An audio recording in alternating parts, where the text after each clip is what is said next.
कहानी की शुरुआत में हम साइबेरिया की एक जेल को देखते हैं जहां ढेर सारे जर्मन सोल्जर्स को लाइन से खड़ा कर दिया गया था। दरअसल वर्ल्ड वॉर 2 के खत्म होने के बाद रशिया ने बहुत से जर्मन सोल्जर्स को कैदी बना लिया था और उनसे कोयले की खानों में दिन रात काम करवाने लगे। हालांकि इस जेल की सिक्योरिटी काफी कम थी, लेकिन इसके बावजूद भी कोई इस जेल से भागने की कोशिश नहीं करता था क्योंकि इस जेल के चारों तरफ बर्फ ही बर्फ थी और ये जेल किसी भी इंसानी बस्ती से पूरे 14,000 किलोमीटर दूर थी। इसलिए अगर कोई कैदी इस जेल से भाग भी गया तो साइबेरिया की जमा देने वाली सर्दी में उसकी मौत पक्की थी। ये जेल चारों तरफ हजारों किलोमीटर दूर फैली हुई बर्फ के बीच में बनाई गई थी, इसीलिए कोई भी कैदी यहाँ से भागने का सोच भी नहीं सकता था। लेकिन इन कैदियों में एक कैदी ऐसा भी था जो बहुत ही शार्प माइंड था और वो इस जेल से भागकर अपनी बीवी और बेटी के पास जाना चाहता था। इस कैदी का नाम क्लेमन फॉयरल था, जिसे इस जेल में पूरे 25 साल की सजा काटनी थी और क्लेमन ऐसा बिल्कुल भी नहीं चाहता था कि उसकी आधी जिंदगी इसी जेल में बीत जाए। क्लेमन किसी भी हालत में इस जेल से भागना चाहता था। लकीली एक दिन क्लेमन को भागने का मौका मिल गया और वो एक कोयला ले जाने वाली मालगाड़ी में बैठकर इस जेल से भाग निकला। अब जेल के बाहर जब उसने खुले आसमान में सितारों को देखा तो वो खुशी से झूम उठा, लेकिन ये खुशी कुछ ही देर की मेहमान थी। थोड़ी दूर चलने के बाद उस मालगाड़ी को रोक दिया गया और जब क्लेमन ने बाहर झांक कर देखा तो एक रशियन सोल्जर बंदूक ताने उसके सामने खड़ा था। बदकिस्मती से यहाँ क्लेमन पकड़ा गया और जेल से भागने के जुर्म में उसे एक ओपन एयर सेल में बंद कर दिया गया। सर्दी बहुत ज्यादा थी और रात में होने वाली बारिश ने क्लेमन की हालत खराब कर दी थी। उस सेल में क्लेमन को कुछ घंटों के लिए नहीं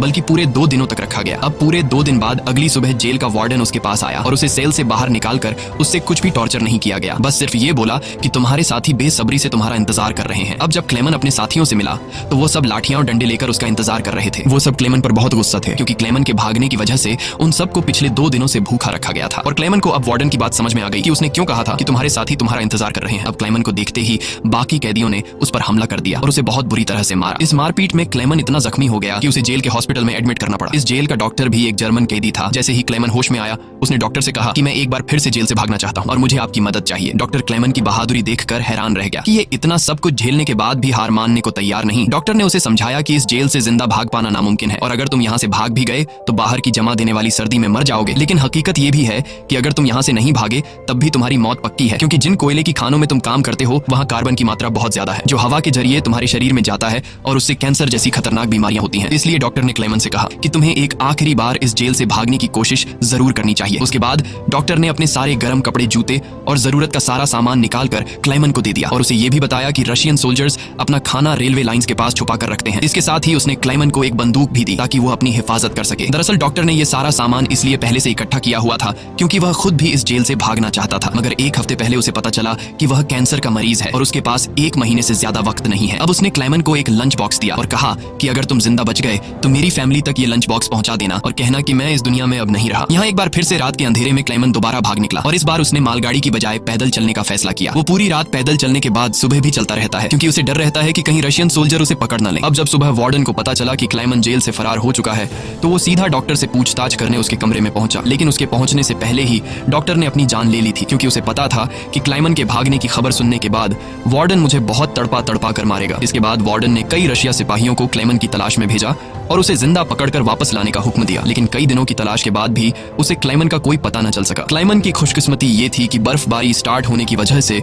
उसके पैरों के निशान मिटते जा रहे थे, जिससे क्लेमन को ढूंढना मुश्किल पड़ रहा था। अब सबको लगने लगा कि क्लेमन इस सर्दी में जमकर मर चुका होगा, मगर वार्डन मानने को तैयार नहीं था क्योंकि वार्डन जानता था कि क्लेमन बहुत स्ट्रांग है और वो इतनी आसानी से हार नहीं मानेगा, इसलिए उसने तलाश जारी रखने का हुक्म दिया। वहीं दूसरी तरफ हम क्लेमन को देखते हैं जो पूरे जोश के साथ बर्फीले तूफान को पार करते हुए आगे बढ़ रहा था। जेल से भागने के 9 दिन बाद उसे अचानक कुत्तों के भौंकने की आवाज सुनाई दी और जैसे ही वो पीछे मुड़ा उसने एक स्लेज को अपनी तरफ आते देखा। उससे पहले कि वो भागता वो स्लेज उसके पास आ गई और उस पर चढ़ती हुई आगे निकल गई। तभी क्लेमन की आंख खुल गई और उसे पता चला कि वो सिर्फ सपना देख रहा था। दरअसल क्लेमन पिछले 9 दिनों से पैदल चल रहा था और अब उसका खाना भी खत्म हो चुका था। भूख और थकान की वजह से उसका आगे बढ़ना मुश्किल हो गया था, लेकिन इसके बावजूद क्लेमन ने हार नहीं मानी और जैसे तैसे चलता रहा। कुछ दिनों के बाद उसका जिस्म भी जवाब दे गया और वो भूख से बेहोश हो गया। अब कुछ घंटों बाद जब उसे होश आया उसने अपने आसपास एक अजीब सी आवाज सुनी। तभी उसने एक सील को देखा और ये देखते ही उसकी आंखें चमक उठी। उसने फौरन अपनी बंदूक निकाली और पूरी ताकत के साथ निशाना लगाने की कोशिश की, लेकिन थकान और कमजोरी की वजह से उसका निशाना गलत हो गया और वो सील वहां से भागने लगी। क्लेमन जिसे कई दिनों बाद जिंदा रहने की एक छोटी सी उम्मीद मिली थी, वो इस उम्मीद को हाथ से नहीं जाने दे सकता था। क्लेमन फौरन उसके पीछे दौड़ा, लेकिन दौड़ते वक्त क्लेमन बर्फ टूटने की वजह से पानी में गिर जाता है, जिससे उसके पैर में चोट आ जाती है। लेकिन जख्मी होने के बावजूद वो सील का पीछा करने लगा। क्लेमन जैसे ही गोली चलाने वाला था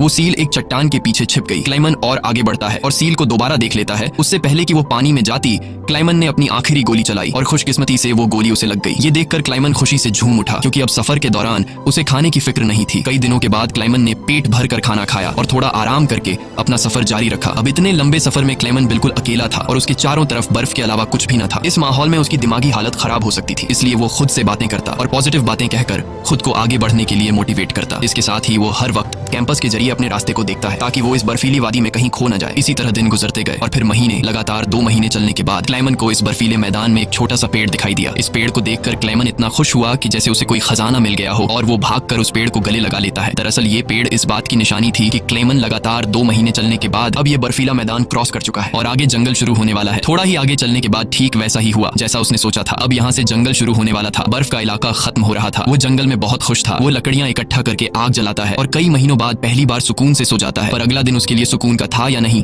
ये कोई नहीं जानता। दूसरी तरफ हम वार्डन को देखते हैं जो अब भी क्लेमन की तलाश में था और उसने अपनी सर्च पार्टी को हुक्म दिया कि वो 500 किलोमीटर के दायरे में क्लेमन की तलाश करे। वहीं क्लेमन एक जंगल से होता हुआ आगे बढ़ रहा था कि अचानक वहां एक बर्फीला तूफान आ गया। ये तूफान इतना तेज था कि बड़े बड़े पेड़ भी जमीन से उखड़कर गिरने लगे। क्लेमन जैसे ही आगे बढ़ने की कोशिश करता है, एक बड़ा सा पेड़ सीधा उस पर गिर जाता है। क्लेमन की किस्मत अच्छी थी कि शाम में 2 आदमी यहाँ से गुजरे जो सोने की तलाश में थे। उन्होंने क्लेमन को देख लिया और वक्त पर उसकी जान बचा ली। उसके बाद ये तीनों एक साथ आगे बढ़े और कई दिनों के सफर के बाद बर्फीले मैदान से बाहर निकल आए। रास्ते में उन्हें एक दरिया मिला जिसे पार करने के लिए उन्होंने लकड़ी की एक कश्ती बनाई। दरिया पार करते वक्त वह आपस में बातें करने लगे और एक दूसरे को बचपन के किस्से सुनाने लगे। लेकिन इसी बीच दरिया का बहाव तेज हो गया और कश्ती काबू से बाहर होने लगी। ऐसे में एक साथी का तवाजुन बिगड़ गया और वह सीधा पानी में जा गिरा। उसे तैरना नहीं आता था, वह डूबने लगा। ये देखकर क्लेमन ने पानी में छलांग लगा दी और किसी तरह उस आदमी को किनारे तक लाकर उसकी जान बचाई। दूसरी तरफ उनका दूसरा साथी उन दोनों को डूबने के लिए छोड़ देता है और अकेला आगे बढ़ गया। उसका दूसरा साथी बहुत ही लालची था। उसे लगा कि वो दोनों मर गए होंगे और लालच के चलते उसने अपने दोस्त का सोना भी खुद के पास रख दिया। थोड़ी देर बाद जब क्लेमन और दूसरा आदमी टेंट तक पहुंचे तो उस आदमी को अपने दोस्त पर बहुत गुस्सा आया और उसने उसे गोली मारकर उसकी जान ली। उसके बाद क्लेमन और वह आदमी ने सामान उठाया